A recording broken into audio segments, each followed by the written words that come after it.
Hello everyone, আমি সুব্রতা। আমার নতুন একটি ভিডিওতে সবাইকে অনেক স্বাগত আর অনেক অনেক ভালোবাসা। সবাই কেমন আছো? আশা করছি সবাই খুব ভালো আছো আর আমরাও খুব ভালো আছি। আজকে ঘরের কাজ দিয়েই ভিডিওটা শুরু করছি। আজকে আর রান্নাবাড়ির সেরকম কোনো ঝামেলা নেই, তার জন্য একবারে স্নান সেরে চলে এলাম ঘরের কাজগুলো করতে।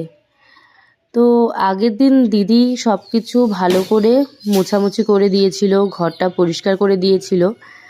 তো পর্দাগুলো ধুয়ে দিয়েছিলাম, তাই ভাবলাম একবারে সমস্ত পর্দাগুলো টাঙিয়ে নেই আর যে সমস্ত কিছু ঘরের কাপড়গুলো তোলা হয়েছিল সেগুলো ফার্নিচারে পেতে দিই। তো রীতিমতো কাজ করা শুরু করে দিয়েছি আর কাজ করছিলাম, টিভি দেখছিলাম, আবার মার সাথেও গল্প করছিলাম। তো যাই হোক, এই গল্প করে টিভি দেখে কাজগুলো সারছিলাম। সপ্তাহে 2 দিন করে এই শনিবার আর রবিবার দিদিকে দিয়ে সব ঘরগুলো ভালো করে পরিষ্কার করিয়ে নিই। তারপর আর কি, দিদি তো পরিষ্কার করে দিয়ে চলে যায় আর বাদবাকি যেগুলো কাজ থাকে সেগুলো আর কি আমাকেই করতে হয়। তো এই যে লেগে পড়েছি কাজে। ঘরের পর্দাগুলো টাঙিয়ে নিয়ে এরপরে চলে আসলাম বেড কভার বাঁধতে। তো আজকে আমাদের এই সামনের ঘরটাতে আর বাবার ঘরে একটা নতুন বেড কভার বাঁধবো। এই বেড কভারগুলো আমার শাশুড়ি কিনে রেখে গেছিল, তো উনি তো আর ব্যবহার করতে পারেনি। তো আমি ভাবলাম যেহেতু বেড কভারগুলো নতুনই আছে, তো যাই হোক আর কি, বার করে বিছানায় পেতে নেই। তো এই যে বিছানার চারদিকটা ভালো করে এবার গুজে নিচ্ছি। গুজে এবার বিছানাটাকে ভালো করে ঝেড়ে নেব। এই বেড কভারগুলো খুব ভালো। তো শাশুড়ি মা 3টে বেড কভার কিনেছিল আর এর আগে আমি একটা বার করে পেতেছিলাম। তো ওই বেড কভারটা এত পরিমাণে ধোয়া হয়েছে, কিন্তু তারপরও রঙটা একদম ঠিক নতুনের মতোই আছে। বেড কভারগুলোর দাম একটু বেশিই নিয়েছিল, তো উনি শুনেছিলাম স্টাইল বাজার থেকে কিনেছিল। যাই হোক, দামটা একটু বেশি নিয়েছে ঠিক আছে, কিন্তু কাপড়ের কোয়ালিটি ভীষণই ভালো। এই ঘরের বেড কভারটা পেতে পাশে একটা ফুলদানি রেখে দিলাম। তো রেখে এবার আমি চলে আসলাম সোফাটাকে একটু গোছাতে।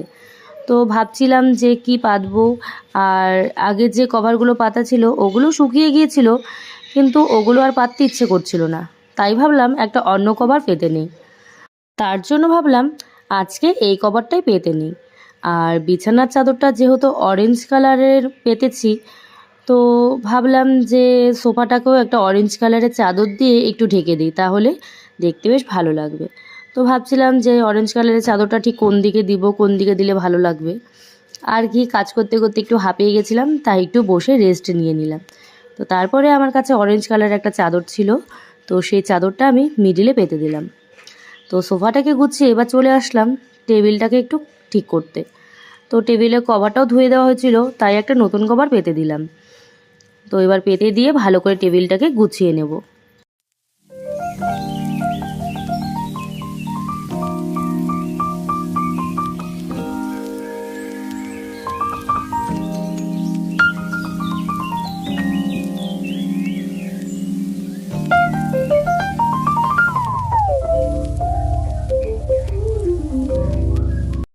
এরপর আমি চলে এলাম আমার ঘরটা গুছাতে।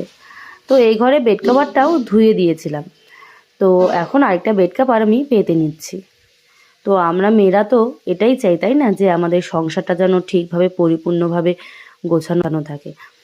তো এই পাতলা কম্বলটা এবার আমি বিছানার মধ্যে রেখে দেব। তো এটা দিয়ে দুপুরে হয়ে যায়, কারণ দুপুরে তো খুব একটা ঠান্ডা পড়ে না, তো যার জন্য এটা দিয়ে হয়ে যায়। আর রাতের বেলা একটা মোটা বার করতে হয়। তো যাই হোক, কম্বলটাকে আমি সুন্দর করে গুছিয়ে নিলাম। এরপরে বালিশগুলোকে জায়গা মতো রেখে দেব। ঘরের মধ্যে বিছানাটা যদি ঠিকভাবে গোছানো থাকে, তাহলে সমস্ত কিছুই যেন মনে হয় একদম পরিপূর্ণ আর গোছানো। আমার বাড়ি ঘর খুব একটা এলোমেলো বা নোংরা হয় না, কারণ আমার বাড়ির প্রত্যেকটা মানুষই খুব গোছানো। তো এর জন্য আমি গুছিয়েও বেশ শান্তি পাই। তো তারপর আমি চলে এলাম ড্রেসিং টেবিলটাকে ঠিকমতো একটু গোছাতে।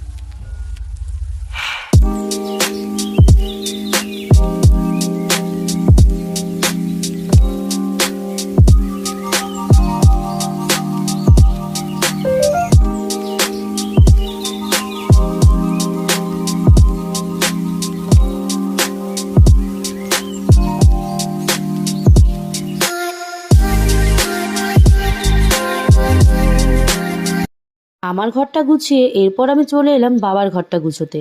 তো এই ঘরে একটা বিছানায় নতুন একটা চাদর পেতে নেব।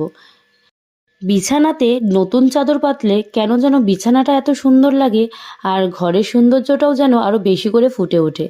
তো ঘরটা মনে হয় বারবার করে তাকিয়ে দেখি। তো যাই হোক, বিছানার চাদরটা আমার পাতা হয়ে গেল। তো দেখো, তোমাদেরকে একবার আমি দেখিয়ে দিই। তো বিছানাটা গুছিয়ে এরপর ভাবলাম যে বাবার ঘরে ড্রেসিং টেবিলের ওপরে কাপড়টা পাতা হয়নি, তো সেটাও আমি পেতে নেই। বেশ কয়েকদিন থেকে কাজের এত চাপ ছিল, তো সেইভাবে বাড়িঘরগুলো গুছোতে পারিনি। তো আজকে যেহেতু সময় পেয়েছি, তাই ভাবলাম যে আজকে একবারে সমস্ত কিছু ঠিকঠাক করে নেব। তাহলে এই সপ্তাহে আর ঘর গুছানোর কোনো চাপ থাকবে না, আবার পরের সপ্তাহে ভালো করে গোছানো যাবে। তো যাই হোক, কথা বলতে বলতে আমার ড্রেসিং টেবিলটা প্রায় গোছানো হয়ে গেছে। এখনও আরও অনেক কাজ বাকি। অনেকগুলো জামা কাপড় ধোয়া হয়েছিল, তো সেগুলো তো গোছাতে হবে। সেগুলো ভাবছি একবারে রাতে গুছিয়ে নেব। এখন হচ্ছে ঘরগুলো ঠিক করি, পরে ওগুলো করা যাবে।